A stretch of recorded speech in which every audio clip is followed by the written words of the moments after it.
Well, hi everyone. Welcome to the Edge Power Sports, hosting another great night with the dirt bike community. We're going to go over a couple little tips and tricks, answer hopefully a whole bunch of questions from all of you in the community. So feel free to chime in, ask any question you want, even if it's not exactly on the topic we're working on as we sit. Definitely hit up any question that you have coming to mind, and hopefully we can help you clear out some of those gray areas and make it a little easier in your motorcycle adventures out there. So first thing we're going to do is we're going to talk about changing a flat tire on, or actually a tube on the side of the trail. So we're basically just going to kind of do a light simulation on things went sad, you have to turn the bike on its side, pull the rear tire out and install a new tube in it. So basically we've got a nice little demo here. One of our kind clients, Dave Barton, was kind enough to loan us his machine and let me fiddle on it a little bit, and I'll treat it with some kid gloves for him, but hopefully you'll get a good example on what's going to happen here and how to make it a little easier process for you. So first thing we're going to do is we're going to lay the bike down on the axle side with the nut facing up. If you have a motorcycle that's got a carburetor, you're going to want to shut the fuel off so you don't dump fuel all over the place. Pretty much any fuel injected motorcycle, you're not going to have to worry about any major loss of fluids, so you should be okay. So got the handy little backpack here. I think we kind of talked about it in our last little episode. Just going to dig out some of our spanner wrenches and our axle wrenches. So fortunately on this one, got a nice little kit we can set up on it. One thing you may want to discover, and I'm actually going to pop this back up again, just so you can see the advantage of some mechanical advantage versus starting out with the bike on the ground. So have your wrench set up, just give it a good boot like that, and you can use that force of the bike being on the ground. That way it's going to help you out in that process versus trying to kick it off to the side. Luckily we're going to have our motocross boots on. It's my work day today, so I've just got my shop boots on. So once you've got that broke loose, nut's going to come off, and I would recommend placing your hardware maybe somewhere close to your backpack so where you're not going to lose those goodies. Then where you're going to get a little advantage is while the bike is still sitting straight up and down, give that axle a little boot, get it started, get it kind of kicked out on this side. You can start working that out a little bit. But where a lot of people struggle is if they're in a spot where they can't get their bike on the other side.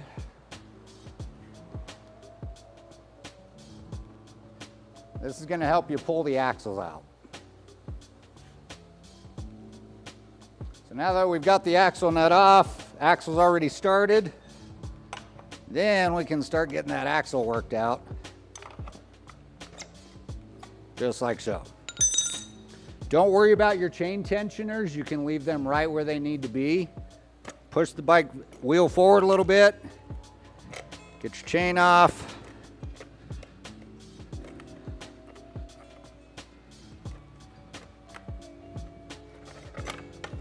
And you can work that tire right out.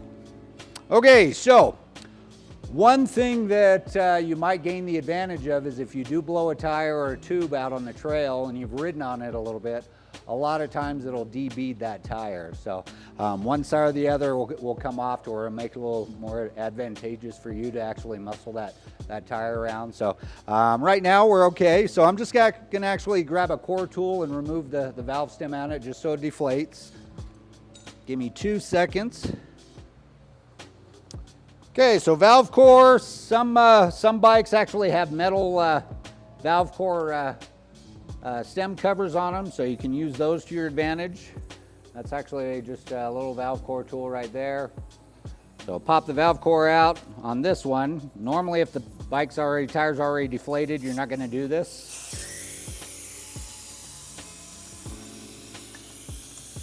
Then we're just going to grab our tools. Most of your valve core stems are 12 millimeter.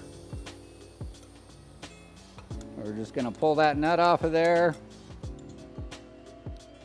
And if your tube actually strips out and yanks the valve stem right out and it's just spinning, that's no big deal. Then you can just start right off the bat on removing that tire.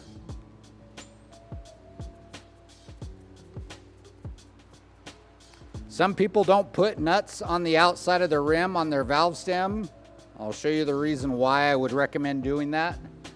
Just makes it a little easier on the reassembly process. So we're gonna pull our rim lock out now.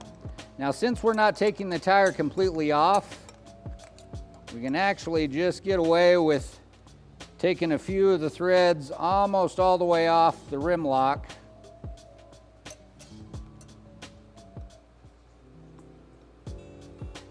And then once you've got about maybe 3 threads hanging on the rim lock, then you can actually just lean the tire up, press down on that rim lock. That way it's going to take it away from the bead and you're not going to be locked in. Okay, here's the fun part. Now you need to find your stump or a rock, something that you can actually press down and get that bead broken. Okay, let's see if we maybe get a little lucky on this one. So we're just going to get that started. One thing you might find to your advantage, I know everyone's packing water in their bikes. A little bit of lubricant around that tire, that way it's going to help your tire irons get stuffed into that wheel a little easier. So once we're in there, we're just going to keep working more spoons in there.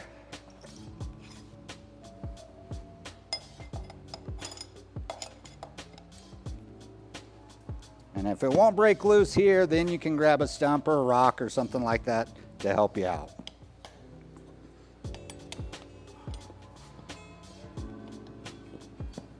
So we're just going to work it around, keep getting that bead to break.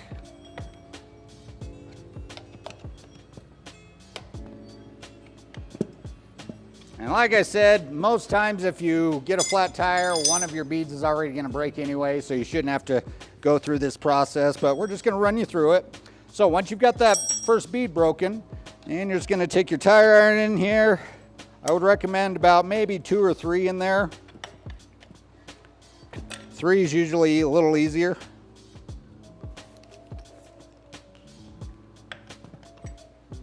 And we're just going to work that bead all the way off.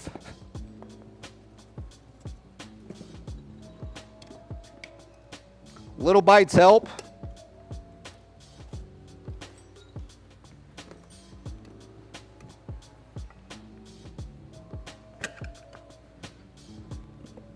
Go. Just like that. Sometimes they can be a little bit of a bear. I would recommend, if you're on the trail, pull some of your gear off. That way you're not going to build up a big old sweat and wear yourself out. There we go.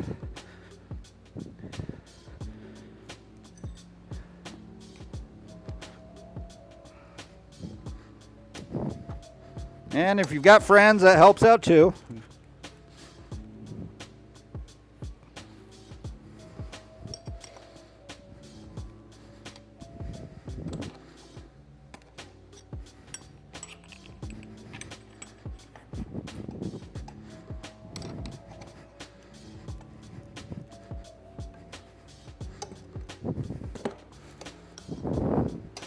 So once you've got a good bite into it, then it'll start getting a little easier for you.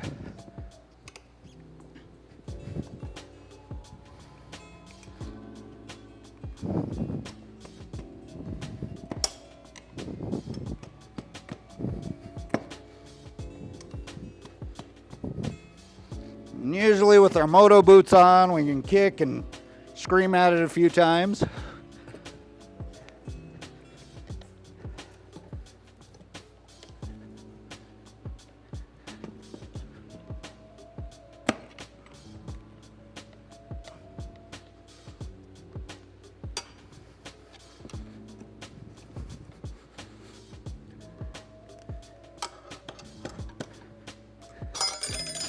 There we go. And once you got that going, then it gets a little easier. One thing to be mindful of, your brake rotor is really sharp, so wear your gloves while you're doing this process. And if you're lucky, it was the brake rotor side that came unbeaded on you. It's usually the sprocket side's a little gnarlier.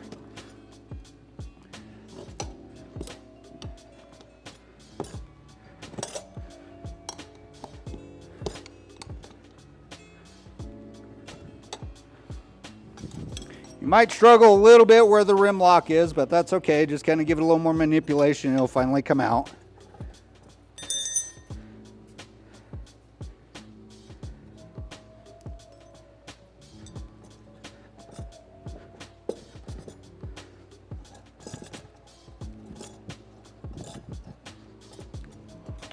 All right, we have an open tire now. Okay, so rim, actually we're gonna start with our valve stem. We're gonna get that poked through.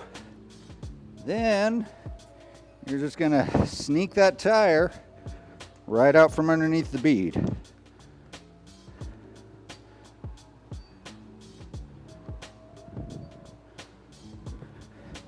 Now, a lot of times if I'm in a moment like this, I'll actually pull my rim lock out and just leave it out and take care of it when I get back home.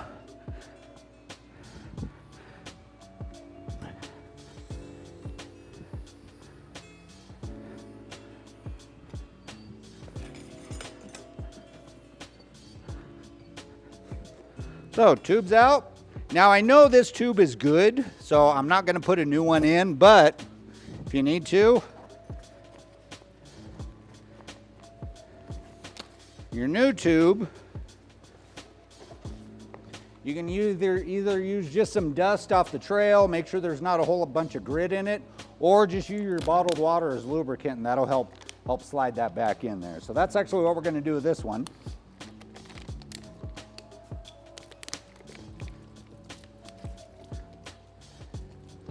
Some people use baby powder, just depends on the moment. In a pinch, I'm gonna take a bottle of water. Okay, so here's why we wanna use our nuts on our valve stem core. So the reason you use these is that actually helps lock that valve stem back into the wheel so you don't have those issues on it, okay? So that's gonna give you a big advantage right there. So basically what you're gonna do is you're gonna find where your valve stem is, come off to the right or the left of where that valve stem hole is. You want to get a good bite, maybe 2 wrenches in here, 2 spanner wrenches, just so you can get that bead worked down enough so you can get that valve stem snuck in there. So now we've got that. Maybe you got a buddy that's helping you out with his boot.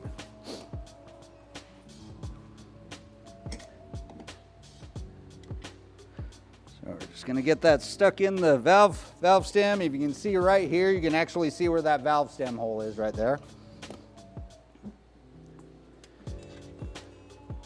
Get a little more tweak on that tire just so you can get it down some.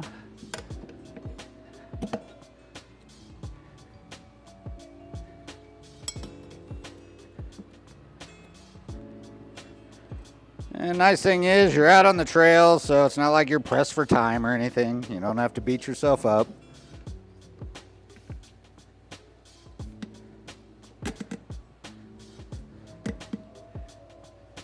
Okay, so once you've got your valve stem poked through the rim, then you're going to use your second nut and just only put it on about maybe 3 or 4 threads. You don't want to bury it all the way down to the rim. Hey Rob, we had a question. Can you just use slime? You can use slime, but what if you tear your rim or your tire? You got a hole about that big. Okay. In fact, actually, we ran into an issue with that today. One of our clients brought his tire in. He threw 2 big bottles of slime in his tire, and then we actually pulled his tire apart. He had a gash in his tire about that big. Slime wouldn't have done anything for it. So it works good in some occasions, but not every occasion out there. So now that we've got our, good question, awesome question. So now that we've got our rim started, we put that nut on there, just a couple threads, probably about 3 to 4 threads is all you need just to keep it held in there. Then all we're gonna do is we're gonna pull the tire back over the tube. Here's where a little bit of lubrication helps with water. So once you've got it started over, then you can start working that tube back into the tire.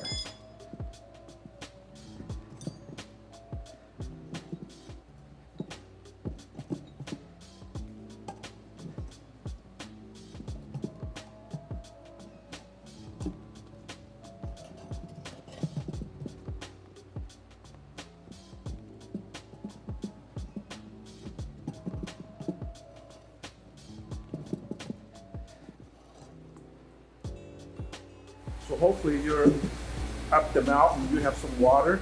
Yep, exactly. Well, if you're up in the mountains, hopefully you've got your camel bag with you or something where you're keeping some fluid. So even if you don't have a bottle of water, you've got some sort of lubricant in there. So you've got something to work with. If not, hopefully you're next to a stream or something like that, snow, that type of thing. Good deal. Okay, so now that we've got that started, notice how our valve stem is poking out slightly. One thing you want to be mindful of is push that into the threads, because sometimes that tube can get caught up underneath the bead, and then when you remount it, that bead of the tube is stuck right on this edge, and that's where you end up pinching your tire again. So then basically just start back over again. All right. The wrench that you use to open up the tire, what's that called? Excuse me, this is just a tire spanner wrench. This is actually one of the factory wrenches that come in the Husqvarna toolkits and the KTM toolkits. So, yeah, you can get pretty universal setups. I know there's a lot of sites. We've got a bunch over on our parts department where you can find all sorts of different universal setups. If you happen to own a Husqvarna, a KTM, or a gas, we actually sell these amazing trackside toolkits. Basically, it's like a small little briefcase. You could strip the entire bike down with that and do Yeah. About the leverage, it takes quite a bit of leverage. Is there something that... It does. There are some manufacturers out there. I'd have to talk to our parts manager to see if we have some, but there are some tire irons that actually extend out a little bit to where you can get a little more advantage to it. I actually, in one of my other kits, I actually have a sleeve tube that I run over one of my tire irons. That way I've just got a little more mechanical advantage to it too. So there's all sorts of little levers and stuff that you can use to your advantage on it. You guys have them here. Yep, we've got some great, one of my favorite ones is actually a little larger. I don't pack that with me, but it's actually got kind of a spooned edge to it to where you can sneak up underneath a little bit. If your tube's stuck in your tire, you can actually kind of work that and kind of spoon it out too. So sometimes if you haven't maintained your tire for quite a while, your tube will actually stick to your tire or your rim, and that just makes it a nightmare to pull it off. So that's one of the reasons I really recommend playing with your bike a little bit. Get cozy with it. Pull things apart, put them back together, and that way it's going to come apart easier if you have to in those situations. If you replace a tire, replace the tube, because that tube actually rubs inside the carcass and it actually thins the wall out. So there's no real advantage of trying to save money on 15 bucks on a tube, where you could gain a lot of advantage on not getting a flat out on the trail too. So. Now, I'm speaking because I'm a customer. Mm-hmm. So, for those that are here in Utah, if they come here to Edge, are there any kind of discount that maybe we mentioned that we're part of the Edge Motorsport community? I'm sure we could work something out. That I'll definitely talk to our parts manager and our general manager on that and get you set up on that. So should be a 10% discount on it and get you set up on that. So, and we love to help you out. We're all, the first part of our company is E and Edge. That's educate. We want to keep you educated and keep you safe out on your adventures out there. So if you have any questions, I'll hit us up on it. We can definitely help you out. Awesome, good deal. Well, so now that we're here, so we've got basically the tubes all stuffed in. Really be mindful of getting that tube stuffed all the way up underneath the rim edge so you don't catch it. Here's where we have to be a little sneaky. You don't want to just drive your tire in there and just go crazy at it. You have to kind of sneak that in there, because if you just go bonkers and try stuffing that tire in there, there's a good chance that you could pinch your tube. So here's where we're going to take little teeny, almost half bites on it. So I usually set up about three spoons in there. Interrupt you again. No, you're good. As you know, I'm non-mechanical, but I like to ride bike. But I noticed, in the, what is it called again? That leverage. So basically, these are tire spoons or tire irons. Spoons. I noticed you flip the different size that you use them to pick them out. You use a certain. Yeah. So if we actually look kind of close, one is curved, so that's gonna actually hook around the rim edge when you stuff it in the tire, and it's gonna give you a little more of a bite versus that straight edge right there. These come in Vantage too, but I typically use more of that curved edge just so you can get up underneath there and get a good bite at it. So, and you're gonna... And that side turns towards the, not the rim, but towards the actually towards the rim. So if this were the wheel, you'd be hooking down underneath it like that. So that way you can gain that mechanical advantage. It's not just gonna... That's for putting the tire back on. Yep, to take the tire and back. for taking it off too. Yep, man, for taking it off. So when you're taking it off, you're actually going around the tire versus the rim.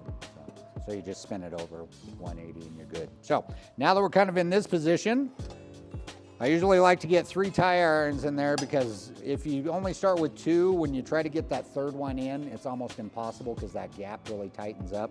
So if you run with 3, that's going to give you a good advantage there. So notice how I don't continue to bend all the way down. The reason I don't do that is because your tube is hanging out there somewhere in an area that we're not sure where it's at. So that's why I say don't just go right down crazy with it, because then you can pinch your tube again. So we're only going to take kind of a half bite right there. I usually just kind of, if I can, hold it with my knee. Then we're just going to do another little half bite like that. And then you'll notice how it starts getting a little tighter. So you might need to shorten up that distance between your tire irons. If you've got a buddy, they can stand on the other side of the tire. And there we start to get rocking there, okay? All right, now, pull this out. Now, before we get too crazy, I'm actually gonna kind of back that out because I want to talk about your rim lock. Your rim lock is actually where you want to start at, because if you get everything all laced around, then you won't be able to get your rim lock back in. So ideally, you want to get your rim lock, and you're going to basically set it up just like you did on your valve stem. Put a couple little threads on it, so it's not going to suck back into the wheel, but you do want that extra leeway so you can push that rim lock back a little bit and let your tire pop up underneath the rim lock and the rim of the tire as well, okay? So now that we've got that set up, we're actually gonna just start with the rim lock area. Get our spoon set up, and you're just gonna be on one side or the other of the rim lock. Like I said, just take your time. You're not in a race, unless you are in a Erzberg race or something like that. You might have to hustle a little bit. So now that we've got that dialed, we're gonna start closest to the rim lock. One more close to the rim lock. Now we can start seeing that bead, and we're just pushing that rim lock in a bit to where it passes up on the tire and it just pops past it. So now we're set there, we're in pretty good shape. Yep, it's already catching on the rim lock. It's already on the proper side. If it looks like it's getting a little dry, it's okay to add a little water to it. Just make your life a little easier. Then I'm gonna take the middle spoon out and just keep working it. Now we're there, we've got our knee right here. We can kind of leave this one right here. Be mindful of your valve stem, because sometimes it likes to sneak up underneath that in between the rim and the tire. So give that a little press every once in a while. And we're just gonna pull our spoon back out. Keep working it, just like so. Might have to take a closer bite to your spoon that you're working with, just so it's not too much stress.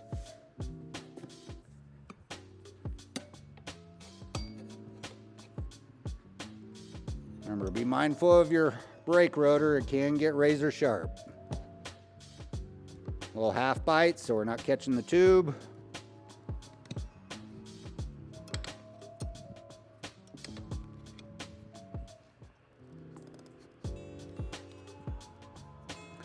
And if you can, get this side of the tire sucked down a little bit. That way it's going to allow more of that body to work over the rim edge on that side.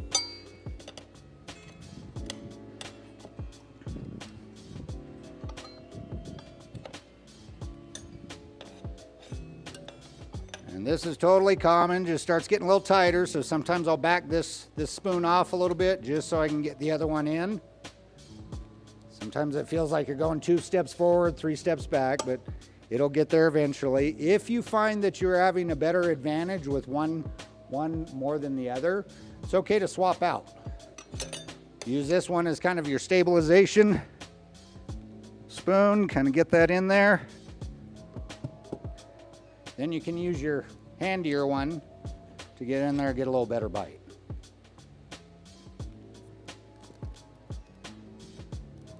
so. Gonna sneak that over.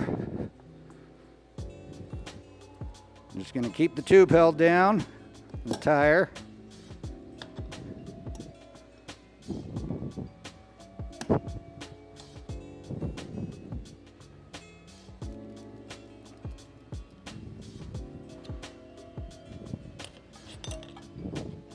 And it's usually these last bites that get pretty tough because it's just getting really tight up against the rim edge.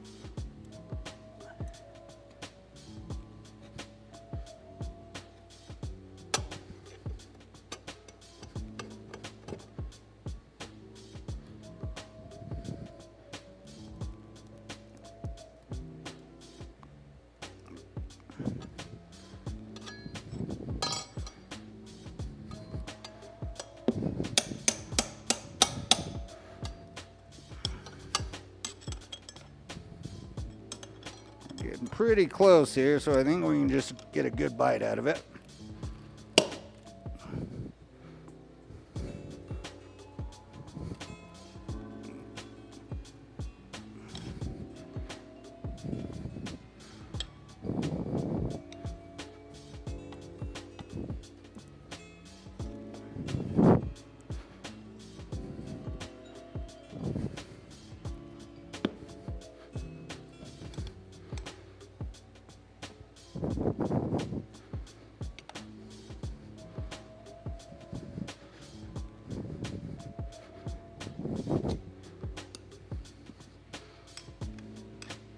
All right, so if we look really close here, we can see where that tube's trying to sneak in between the tire and the rim. So we want to avoid that. Usually just give a little pull up and kind of work that out. Just like so. All right, all our tools are out, our valve stem's pressed back in, so we've got full advantage there. Now we're gonna fill this rascal up. Now, Rob, I noticed you put your knee, just for the levers. What about, do you have to be concerned about warping the wheels or anything like that? No, your dirt biker wheels are pretty durable. I mean, it's especially most of us, I mean, even if we're 200 pounds, if we're leaning on the wheel's designed to take those kind of impacts. I mean, we're coming off 15, 20-foot jumps and hard landings, so they can definitely take a lot more abuse. And the one advantage that we're doing this for is just so we can use the weight for mechanical advantage. Plus, we can get that bead sucked into this little deeper spot on the wheel, and that way, when you're trying to pry all this stuff, you've got a little extra leeway, a little more real estate to kind of push everything over. So that's why we really want to do that. That's where usually people struggle, is they're not getting the opposite side pushed down when they're trying to beat or take off. So I believe you may have had another training that, how to pack your tools and things like that. What are some of the minimal essential? I know, and what you use there, you have two spoons, and you use another one there. Yep. So what are the essentials, the minimum things that get the minimum? Awesome, good question. So, this is more my extreme of what I'd pack if I were going on a really, really long ride and I knew I wasn't going to be that close to my vehicle, that type of thing. I'm not going to lie, I hate changing tubes on the side of the trail. My biggest trick is even if I blow a tire, I've got, where'd I put my tool case? So I've got a whole bunch of zip ties. These are some of my smaller ones here, but inside my pack here, these are my biggies here. These will actually wrap around the back end of a dirt tire, okay? So they'll actually go around the rear wheel. So that way I know I've got enough for the front because it's a lot smaller, but usually 8 to 10 good zip ties, and I try to get the heavier, dutier ones, and that way it'll milk you off the trail if you're in a pinch. I've had to do it, it works really well. So that way you're not having to do this number. I mean, if you have to, you have to, and then you have the knowledge how to do it. I would recommend practicing this too. It's not not a fun endeavor, but at least you get some knowledge on how to do it. You get comfortable with moving your bike around, and okay, I've got to lay it on this side, and I've got to twist the bike around this way, use a little bit of mechanical advantage. And you will find some things that you're going to end up putting in your toolkit. Like I've got my spoons here. This is a great one for that axle there. My particular personal bike, I don't need this wrench here. I've actually got all my other tools in here for my bike. I ride a kind of a multi-purpose DRZ 400 SM that I supermoto race, and I put dirt tires on it, and I go do a ton of single track riding too. So it's kind of the best of both worlds for me. So just depends on really your bike and the make and model on what's going to give you this best advantage on your toolkit. So light makes right, grams make pounds. So if you can keep everything as trim as possible, it's less fatiguing out on the trail. You're not feeling like you're packing a ton of stuff out there too. So once we're kind of at this point, then we're going to put some air in this little rascal.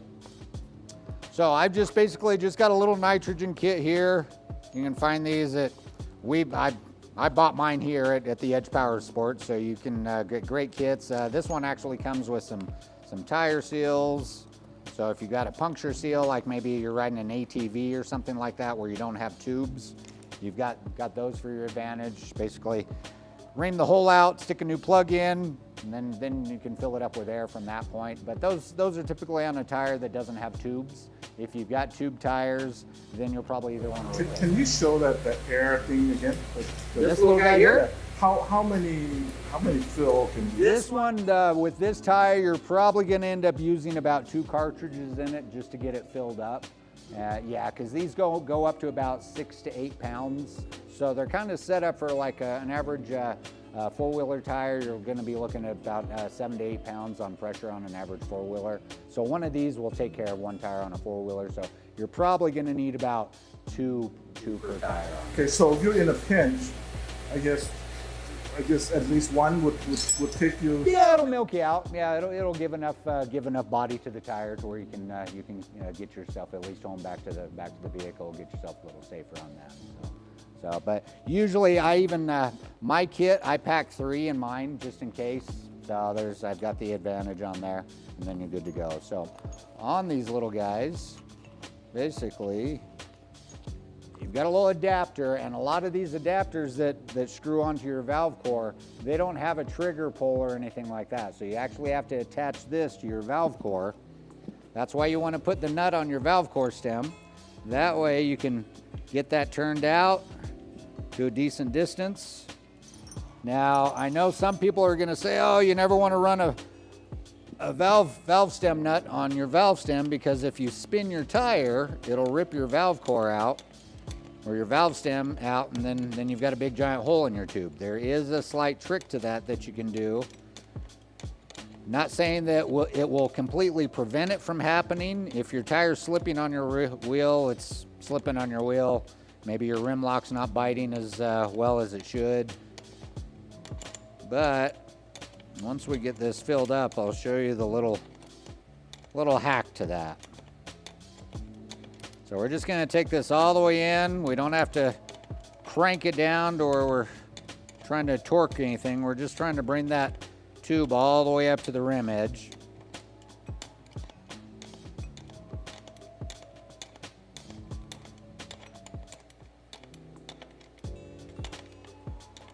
All right, so once we're at that point, basically we're going to take our little adapter, we're going to screw that onto our valve stem.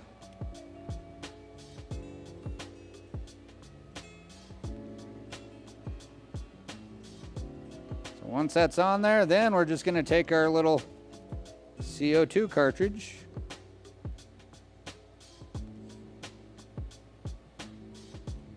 And we should plug right up to it.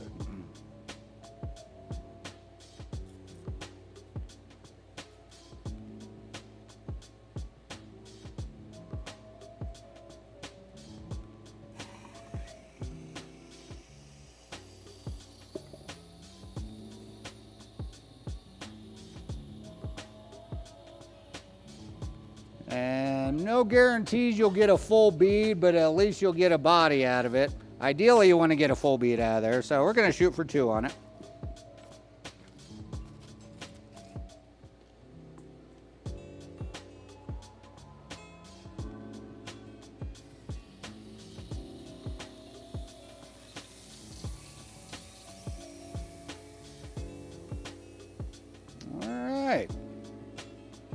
now we've got that. Got a little bit of body on there. I'm gonna save the third one just in case I need it for down the trail.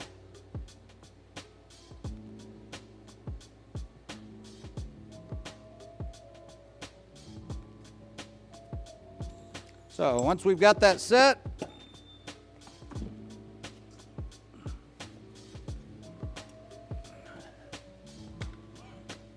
here's where you might struggle a little bit, is getting that brake caliper lined back up with your brake pads. So we're just gonna kind of wiggle it in there. Might take a little finagling. Most times those brake pads like to fall down on you. So in that case, grab your tire iron spoon.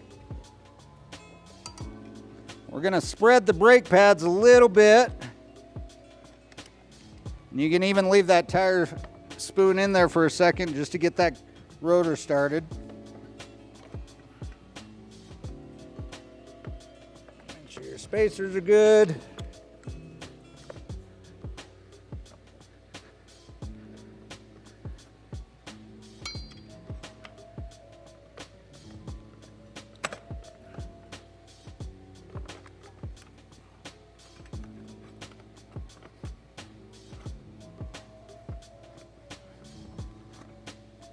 All right, so now that we got the wheel set, just gonna put the chain on.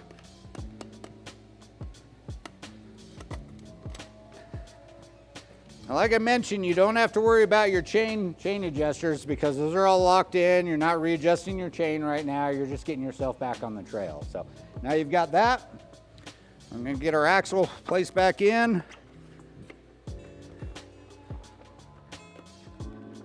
Sometimes it's kind of a blind shot getting it there.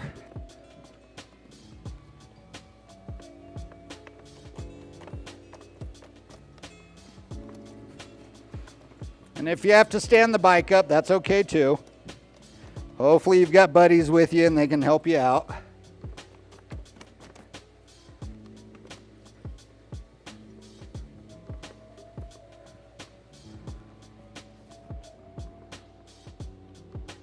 So this you having the bike laid down like this, is it because of an assumption that you don't have anybody to help you? Sometimes. That you don't have anything to lean on, right? Exactly. Or a lot of it too is just the mechanical advantage of being able to get that axle out. Because if your bike is standing straight up and down, you're not going to be able to get the axle out as easy. And then once you pull that tire out, then the whole bike's just going to want to collapse. So sometimes we just have to lay the bike on its natural resting position and kind of do our job on it and then get back underway. So good question. So once we've kind of got it started in there, it might take a little finagling. But this is also going to segue into what we're going to talk about next after I get this rascal on here.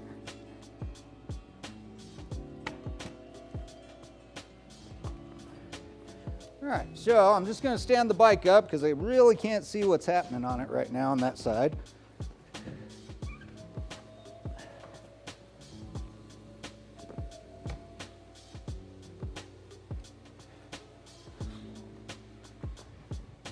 And here's where, if you've got a side stand, that sometimes helps out too, because then you can get the bike lifted up a little bit, get a little pressure off it, then you can get that axle in there.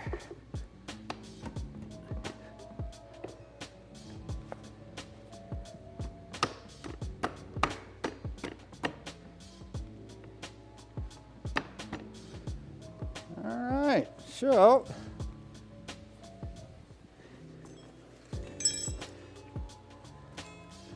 now we've got that on.